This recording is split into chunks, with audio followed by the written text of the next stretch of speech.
In today's video, I'm going to teach you how to build smart forms with conditional logic in GoHighLevel. By the end, you'll know how to create a form that adapts to each visitor's answers, keeping things clean, relevant, and more likely to convert. Start by heading to the official GoHighLevel website and signing into your account.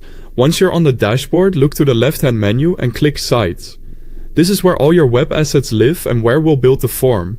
Next, choose Forms, then click Builder. That opens the visual editor where you'll design and configure the form. Create a new form by selecting Create New Form. You can start with a blank form for full control, or pick a template if you want to jumpstart on layout and styling. Either way works. The key is clarity and simplicity for your visitors. Now add your form fields by dragging and dropping. Include essentials like name, email, and phone. And then add interactive fields such as drop-downs and checkboxes.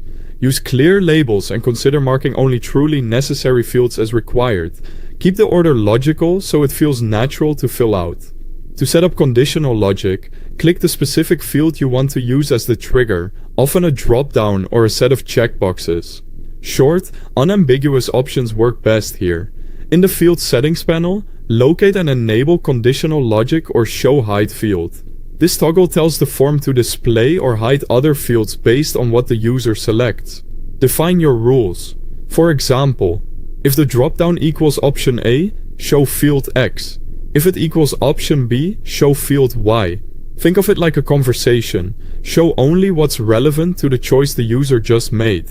Keep the rules simple and avoid overlaps that might cause conflicts. You can add more rules for different scenarios to cover all the paths your users might take.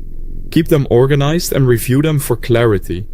If you're using GoHighLevel via browser, you can find the official website link at the top of the description. When you're happy with the setup, click Save. Give the form a clear name so you can find it later. Then add the form to your funnel or website using the available options inside GoHighLevel. Finally, test your form thoroughly. Fill it out multiple times with different answers and make sure the correct fields show and hide as intended. Check on both desktop and mobile to confirm everything looks great and works smoothly. Thanks for watching.